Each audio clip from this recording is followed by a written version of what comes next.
Okay, so keeping up with the market, it can feel like a full-time job these days, especially with the Fed's year-end meeting coming up. Things are getting pretty intense. It's Tuesday, December 17th, 2024, and this market deep dive report you sent, it shows a lot of action, to say the least. We're talking the Dow Jones. It's having its longest losing streak since 1978. That's like 9 days straight of going down. Wow. Bitcoin, it just hit a new all-time high. Feel a little whiplash. Don't worry. That's what we're here for. We're going to unpack what really matters in all this news, what you should actually be paying attention to, and maybe even uncover a few surprises along the way. And right now, there is a lot of uncertainty surrounding the Federal Reserve. Yes, the Fed, always at the center of things. Indeed.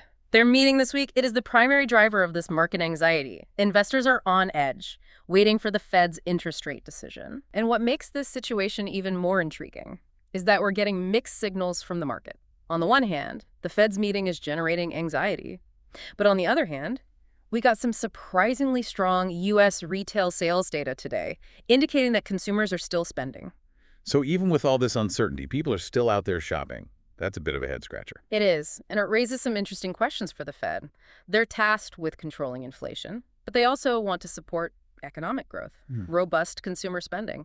It might make them hesitant to cut interest rates as quickly as some had hoped. It's like they're walking a tightrope, trying to find that perfect balance. A perfect analogy. It's a delicate balancing act, and the markets are holding their breath to see how they'll navigate it.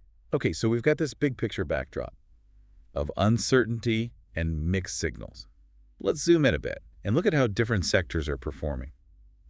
I noticed in the report that technology and consumer discretionary stocks held up relatively well today, despite the overall market dip. Yes, that's an important point. Even within a broader market decline, some sectors will be more resilient than others. Technology and consumer discretionary tend to be more growth-oriented sectors, which can make them attractive to investors, even in a volatile market. Makes sense. But then you've got sectors like energy and healthcare, which seem to be taking a bigger hit. Correct. Energy stocks are sensitive to oil price fluctuations, which have been particularly volatile lately. And for healthcare, there are concerns about potential policy changes and their impact on the industry. So each sector has its own unique set of drivers and challenges. Absolutely. It's like a complex ecosystem with different parts of the market responding to different stimuli. Okay.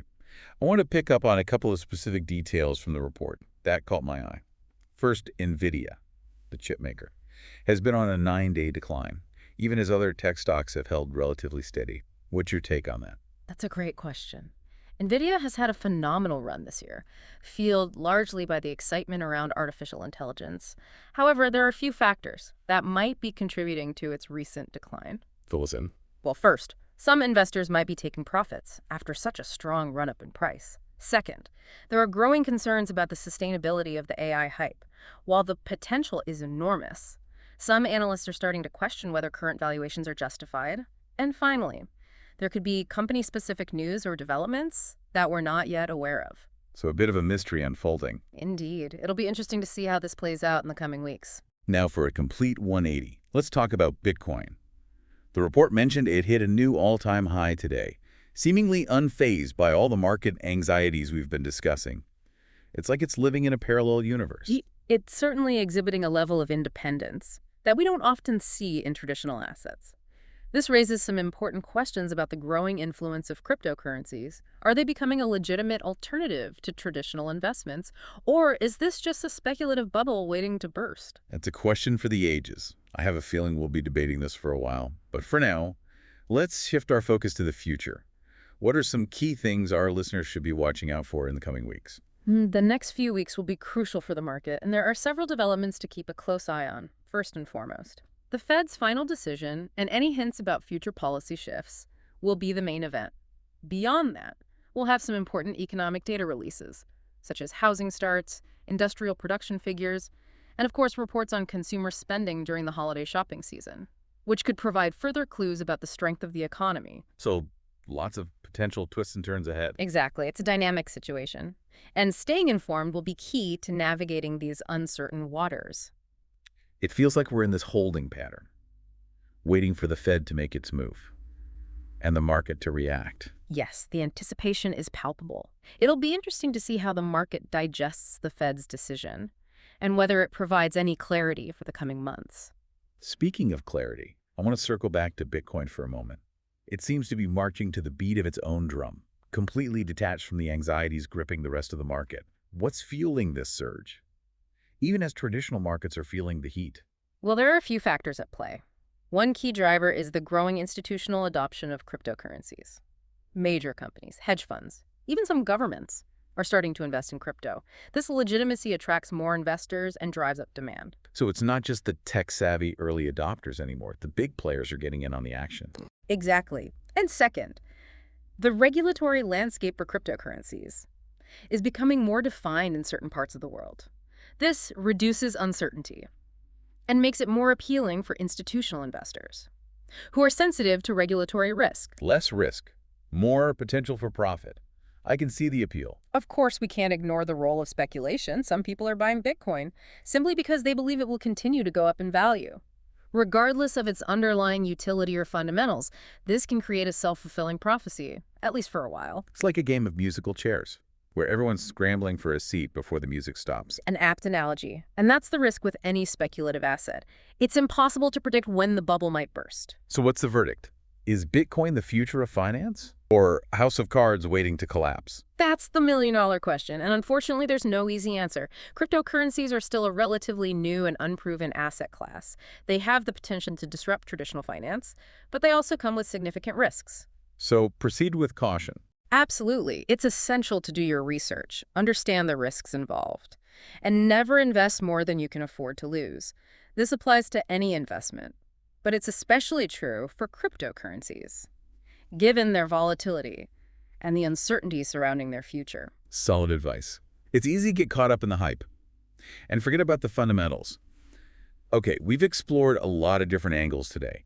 The Dow's historic losing streak, Bitcoin's meteoric rise, the Fed's looming decision, and the performance of various sectors. It feels like we're trying to piece together a puzzle with some missing pieces. It's certainly a complex landscape, and there are always more pieces to uncover, but I think it's helpful to step back and focus on the key takeaways for our listener. Agreed. What are the big picture headlines they should keep in mind? Well, first and foremost, we're in a period of heightened uncertainty. The Fed's meeting is creating anxiety, and the market is seeking direction. It's like we're all standing at a crossroads, waiting for a sign to tell us which way to go. Exactly, and that sign will come from the Fed, their decision on interest rates. And any hints about their future plans will have a ripple effect throughout the economy. So everyone's holding their breath until tomorrow's announcement. Precisely. Second, we're seeing a mix of economic signals. Strong consumer spending suggests a healthy economy, but the Dow's losing streak points to underlying anxieties. It's like one of those optical illusions, where you can see two different images, depending on how you look at it. A very creative way to put it.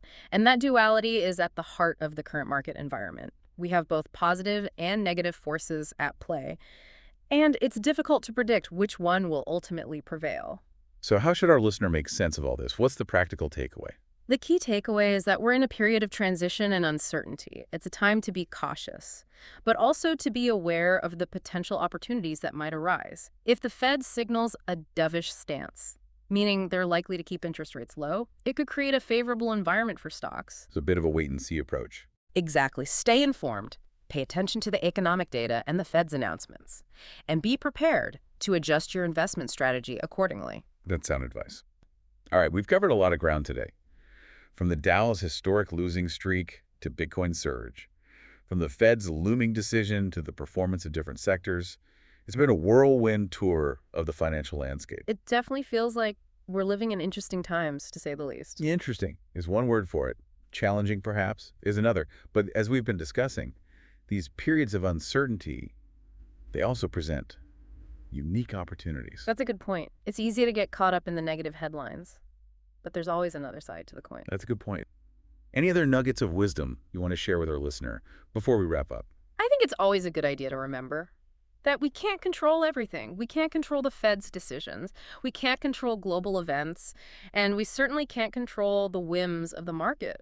But we can control our own actions, our own research, and our own investment decisions. The focus on what's within our circle of influence. Exactly. And that includes seeking out reliable information, diversifying our investments, and managing our risk appropriately. Okay, those are some really actionable takeaways. I feel like we've covered a lot of ground today, And I hope our listener feels a little more equipped to navigate this complex and ever-changing financial landscape. I hope so too.